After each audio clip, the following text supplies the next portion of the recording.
Welcome. देखिए students, मैंने आपको इससे पहले पढ़ाया, कुछ रिव्यू दिया था डिफरेंशियल इक्वेशन का और उसके रिलेटेड क्वेश्चन करवाए थे और कुछ आपको भी करने के लिए दिए थे। मैंने मैक्सिमम स्टूडेंट्स के आंसर देखे हैं, गलत किए हैं। क्यों गलत कर रहे हैं? क्योंकि आपको डिफ्रेंसिएशन और इंटीग्रेशन सही तरीके से नहीं आती। मुझे लगता है 12th में आपने सही डिफ्रेंसिएशन इंटीग्रेशन नहीं पढ़ी। भाई याद करो ना, डिफ्रेंसिएशन किस तरीके से निकालते हैं और उसकी फिर इंटीग्रेशन या किसी किसी फंक्शन की डिफ्रेंसिएशन कैसे निकालते हैं, और अगर डिफ्रेंसिएशन कैसे निकालते हैं फिर उसके बाद इंटीग्रेशन कैसे निकालते हैं, ये थोड़ा डिफरेंस आपको याद होना चाहिए। तो देखिए, चलो कोई नहीं आती, मैं आज आपको दोबारा से थोड़ा बताता हूँ कि किस तरीके से डिफ्रेंशिएट किया जाता है और कौन सी वैल्यू डिफ्रेंशिएशन पे कैसे फाइंड की जाती है और कौन सी वैल्यू इंटीग्रेशन पर कैसे फाइंड की जाती है। देखिए, बड़े स्टूडेंट गलत कर रहे हैं, डिफरेंस मतलब इंटीग्रेशन ही नहीं आती। तो देखिए, मैं सबसे पहले मैं डिफ्रेंशिएशन की अगर बात करूँ तो डिफ्रेंशिएशन में आपको पता है कि अगर मैं इस फॉर्म का होगा x की पावर n, उसको डिफ्रेंशिएट करूँ तो वो होता है n x की पावर n माइनस वन। मतलब ये जो पावर होती है ये पीछे आ जाती है और उस पावर से एक माइनस कर देते हैं। ये बात करते हैं हम डिफ्रेंशिएशन में। लेकिन इंटीग्रेशन में क्या करते हैं, अगर x की पावर n dx इंटीग्रेशन आ जाए, इसका मतलब ये है कि x को इंटीग्रेट कर रहे हैं विद रिस्पेक्ट टू x। इसका मतलब है डिफ्रेंशिएट x की पावर n को कर रहे हैं विद रिस्पेक्ट टू x। और अब इधर इंटीग्रेशन देखिए, डिफ्रेंसिएशन तो इस तरीके से होती है, लेकिन इंटीग्रेशन किसके बराबर होती है, x की power n plus one upon n plus one. जो पावर होती है उसमें एक जोड़ देते हैं और अपॉन में भी पावर प्लस वन करते हैं, ये होता है इंटीग्रेशन। तो जैसे कि x की इंटीग्रेशन क्या होगी, तो अब n की जगह पर इधर 2 है तो x की power 2 plus two upon 2 plus two. तो ये इस तरीके से, मतलब x की पावर 4 अपॉन 4, तो ये निकलेगी इसकी इंटीग्रेशन। तो भाई इस तरीके से इंटीग्रेशन निकाल करते हैं। अब बहुत सारे बच्चे गलत कर रहे हैं। अब देखिए log x की फिर हाँ, log x के बारे में आपको पता है कि अगर मैं log x को डिफ्रेंशिएट करूँ, तो वैल्यू आती है 1 अपॉन एक्स। क्या वैल्यू होती है? 1 अपॉन एक्स। अब जब आप इंटीग्रेशन कर रहे होते हो तो बहुत जगह पर ऐसे आता है 1/x को इंटीग्रेट करो विद रिस्पेक्ट टू dx। तो देखिए भाई, इंटीग्रेशन जो होता है ना, इसको हम बोलते हैं एंटी डेरिवेटिव। मतलब डेरिवेटिव का एंटी, डेरिवेटिव के अगेंस्ट होता है ये। तो अब ये अगेंस्ट है, डेरिवेटिव के अगेंस्ट होता है, तो इट मीन्स अगर 1/x log x की डिफ्रेंसिएशन आ रही थी तो 1/x की इंटीग्रेशन क्या होगी, log x। तो 1/x की इंटीग्रेशन होगी log x। अगर y में फंक्शन होगा विद रिस्पेक्ट टू y तो हम कहेंगे log y। आई होप आपको समझ आया होगा कि इंटीग्रेशन और डिफ्रेंसिएशन किस तरीके से, क्या फ़र्क होता है इनमें। और ये फार्मूले आपने खुद याद करने हैं भाई। 12th की बुक है, 12th की बुक लो, एनसीईआरटी की बुक है 12th की, जो आप पढ़ चुके हो, जो आप पढ़ के आए हैं। उस बुक में सारे फार्मूले दिए हुए हैं कि ट्रिग्नोमेट्रिक रेशियोज भी बताई हुई है उधर के, साइन थीटा की इंटीग्रेशन क्या होती है, कॉस थीटा की इंटीग्रेशन क्या होती है और उनकी डिफ्रेंसिएशन क्या होती है। उधर सारे फार्मूले लिखे हुए हैं। आप ज़रा वो बुक देखिए और फिर समझिए। और सिर्फ आपको मेथड पता होना चाहिए कि किस तरीके से हम इंटीग्रेट करते हैं किसी फंक्शन को, ठीक है ना। तो ये अगर इस फॉर्म में होगा तो ऐसे लिखेंगे, अगर इस फॉर्म में होगा तो इस तरीके से लिखेंगे, ठीक है ना। तो फिर अकॉर्डिंग टू क्वेश्चन चलेंगे हम कि हमने क्या प्रूफ करना है क्या नहीं। तो फिर मैंने एक्सरसाइज भी आपको दी थी, बहुत बच्चों ने 2-3 ने किया और कुछ सही था लेकिन कुछ गलत है। तो बाकी वाले बच्चों का भी पूरा रिस्पांस आया नहीं मेरे पास, तो बाकी वाले भी ट्राई करें। मैंने चलना था आज नेक्स्ट मेथड पे चलना था, लेकिन आप लोगों को मैंने देखा, आप लोगों का रिस्पांस बड़ा ढीला है थोड़ा। तो मुझे लगता है आई थिंक कि इंटीग्रेशन आपकी कमज़ोर है। तो मैं इसलिए एक क्वेश्चन आज और करवाऊँगा इसी मेथड पे, तो फिर आई होप आपको समझ आ जाएगा। तो फिर मैं चलूँगा नेक्स्ट लेक्चर में, हम बात करेंगे दूसरे मेथड की, ठीक है ना। तो अब हम चलते हैं क्वेश्चन पर। तो ये चीज़ें याद रख लें भाई, ये जो फार्मूले हैं, मतलब डिफरेंस इसके ट्रिग्नोमेट्रिक आइडेंटिटीज़ के फार्मूले, या कोई फंक्शन के फार्मूले, या किसी वेरिएबल को इंटीग्रेट करना, या किसी कांस्टेंट को इंटीग्रेट करना, उसके फार्मूले आप 12th की बुक से याद कर लें, ठीक है ना। तो अब ये सारे तो मैं याद करूँगा नहीं, लेकिन एक चीज़ और याद रखना कि जब सिर्फ इंटीग्रेशन में ये आ जाए dx या dy। तो आपको याद रखना है, मैंने अभी बोला कि एंटी डेरिवेटिव होता है, डेरिवेटिव के अगेंस्ट होता है, मतलब dx और d और इंटीग्रेट कट गया तो बचा x, इसकी integration with respect to x होती है और इसकी integration with respect to y होती है। ठीक है, याद रखना है, dy की इंटीग्रेशन क्या होती है y और dx की इंटीग्रेशन x। तो ये चीज़ याद रखनी है आपने। और अगर साथ में इनके माइनस होगा तो इधर भी माइनस हो जाएगा। ठीक है ना, तो ये चीज़ें याद रखनी, तभी हम इंटीग्रेशन कर पाएंगे। अब मैं एक क्वेश्चन करवाता हूँ आपको, जो मैंने एक्सरसाइज दी थी उसी एक्सरसाइज का एक क्वेश्चन है, उसी एक्सरसाइज से एक क्वेश्चन मैं करवा रहा हूँ जो थोड़ा मुझे लग रहा था आपके लिए टफ होगा, तभी मैं करवा रहा हूँ। तो बाकी वाले क्वेश्चन फिर एज इट इज़ फिर भाई आपको करने होंगे, ठीक ना, कंपलसरी। अब ज़रूरी नहीं ये, और ये चीज़ याद रखें, ये क्वेश्चन तुम्हारे एक्सरसाइज के क्वेश्चन करवा रहा हूँ मैं, ठीक है ना। कुछ बहुत सारे बच्चे ऐसे बोल रहे थे कि सर हमें समझ नहीं आ रही कि आप एक्सरसाइज के करवा रहे हो, एग्जाम्पल करवा रहे हो। ये एक्सरसाइज के क्वेश्चन है, यही एग्जाम में आएंगे। हाँ, अगर चेंजिंग हो सकती है एग्जाम में तो यही हो सकती है, जहाँ पर एक्स की पावर माइनस में थी वहाँ पर प्लस डाल देंगे, वो पूछ देंगे। जहाँ पर दो किसी फंक्शन के बीच में प्लस होगा तो वो माइनस कर देंगे। बस यही क्वेश्चन आने वाले हैं एग्जाम में, सिर्फ आपको समझना है और निकालना है, ठीक है ना। तो आई होप आपको इतना समझ आया होगा।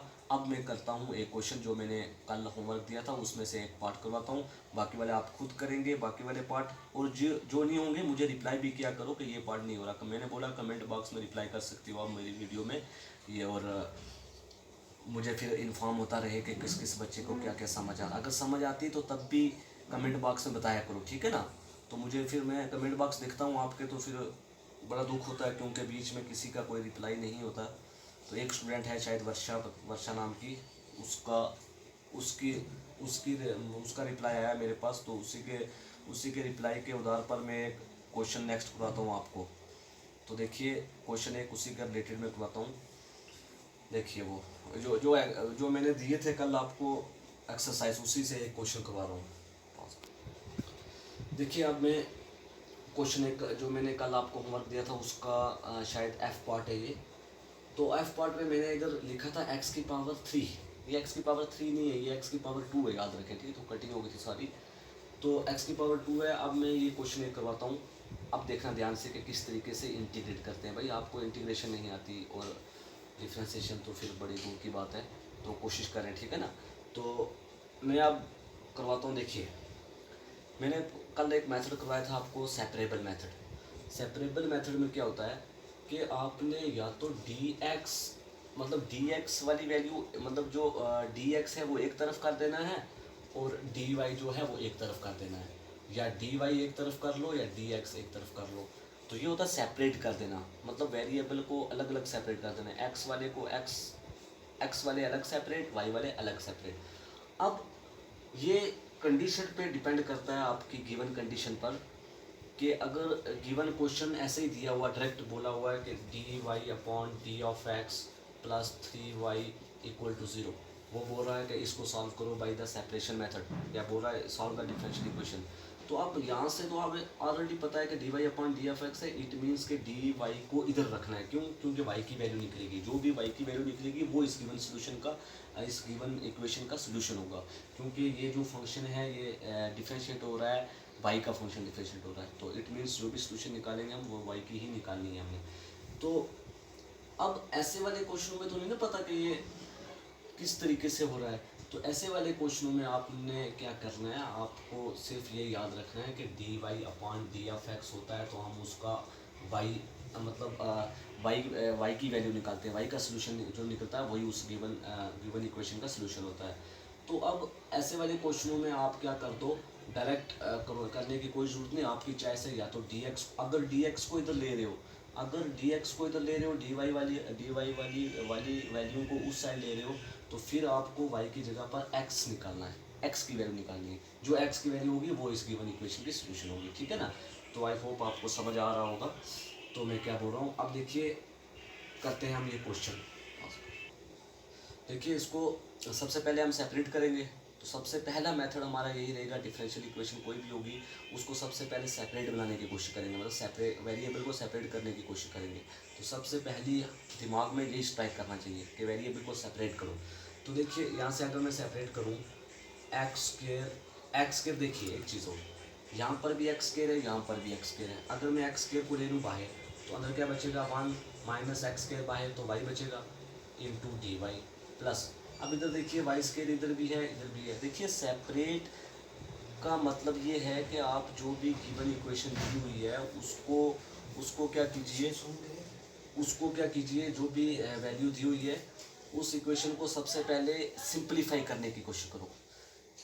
जूं जूं ये सिंप्लीफाई होता जाएगा जूं जूं तो तब आपको पता लगता जाएगा कि वेरिएबल कैसे सेपरेट करने। सबसे पहले कोशिश करो कैसे इसको सेपरेट मतलब सबसे पहले इसको सिंप्लीफाई करना है, ठीक है। कोई भी क्वेश्चन होगा उसको सिंप्लीफाई करने की कोशिश करो, फिर सेपरेट वहाँ से आपको सामने से नज़र लगा हो जाएगा कि वैल्यू सेपरेट हो चुकी है, तो फिर उसके बाद इंटीग्रेशन कर दो। बस यही तो काम करना है।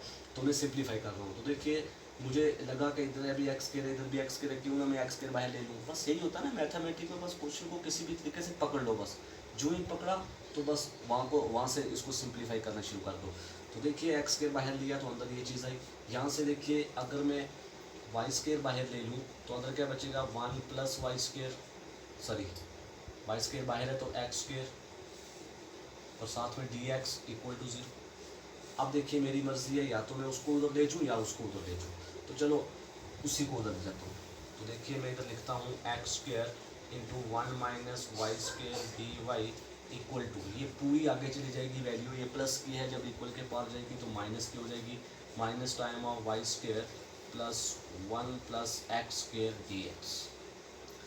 अब देखो अब ये अलग अलग हो गए, लेकिन अभी भी x की वैल्यू कुछ इधर है और y की वैल्यू कुछ उधर है। तो क्या करना है, y वैल्यू को एक साइड कर देना है, x वैल्यू को एक साइड कर देना है।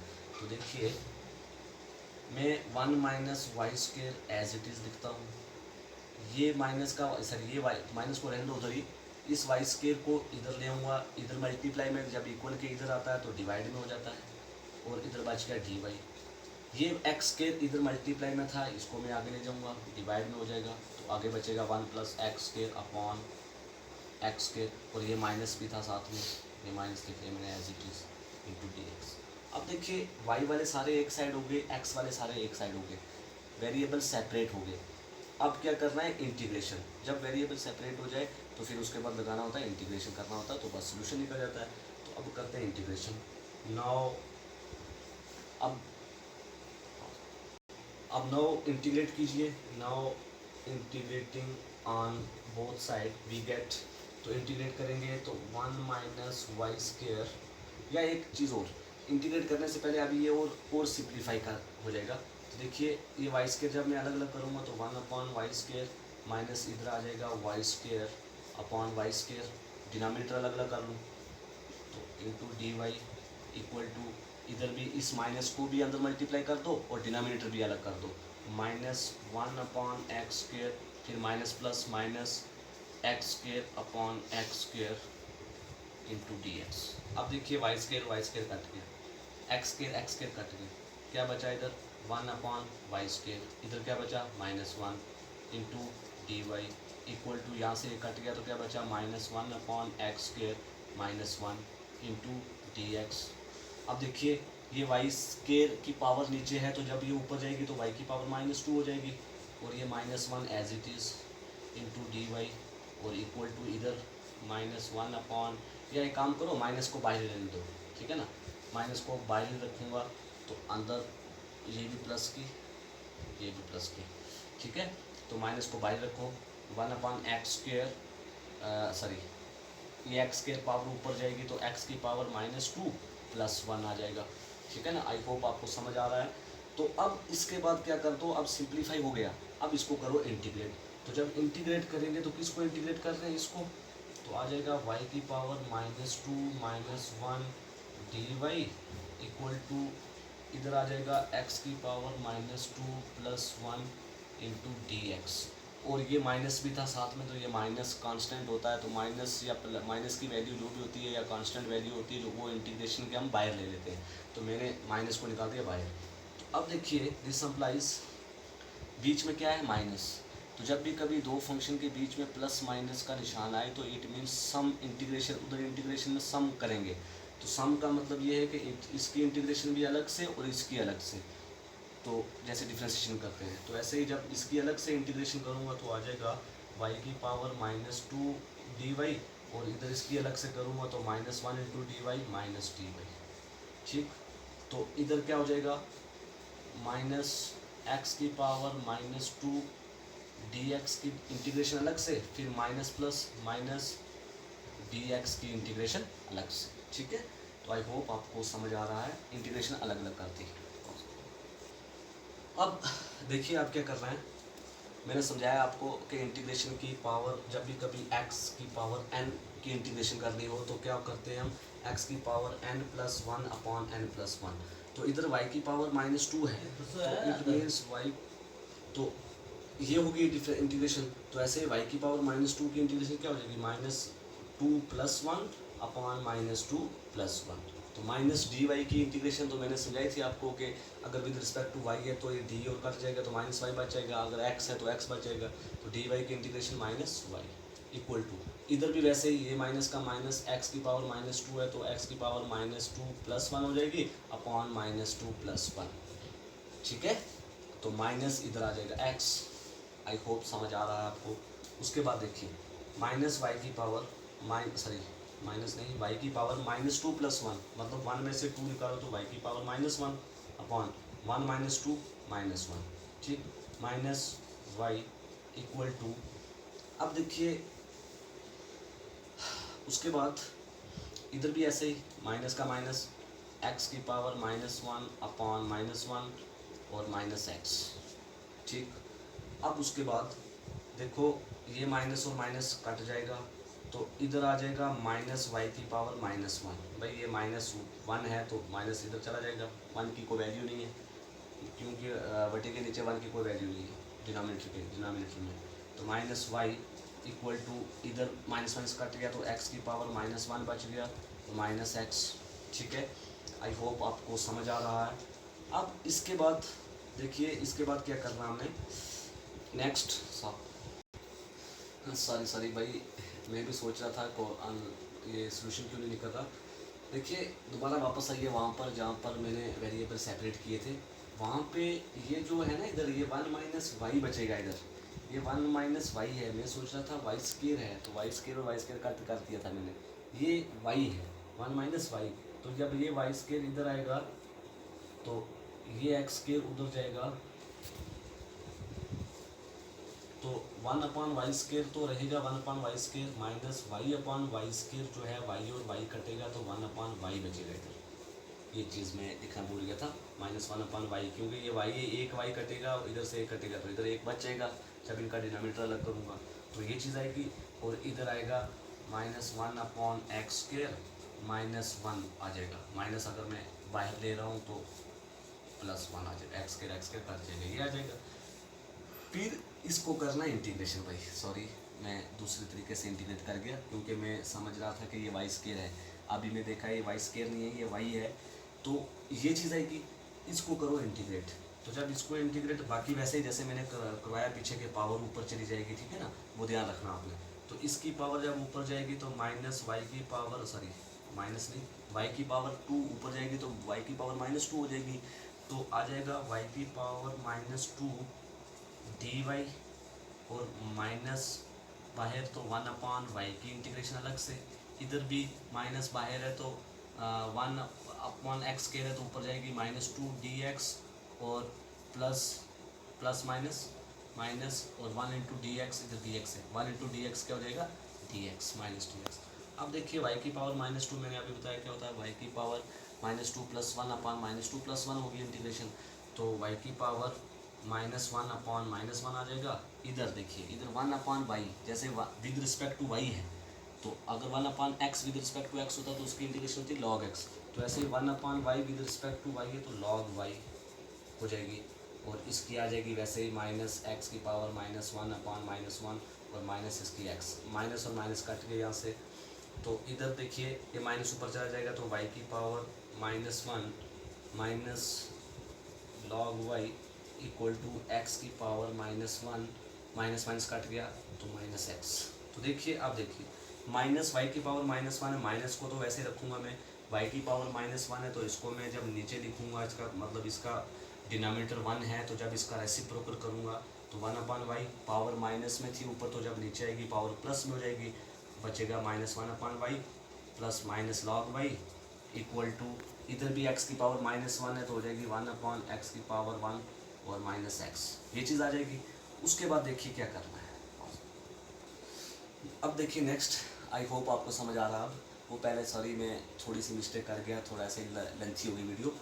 तो अब देखिए -1/y, अब माइनस इधर भी है इधर भी है, मैं माइनस ले लूँ बाहर, तो अंदर क्या बचेगा log y प्लस 1/y, या 1/y प्लस log y लिखो या log y प्लस 1/y लिखो, एक ही बात है, क्योंकि माइनस इधर भी है, तो जब मैं बाहर ले लूँगा तो अंदर दोनों वैल्यू प्लस की हो जाएंगी, इक्वल टू इधर 1/x माइनस एक्स ही रहेगा।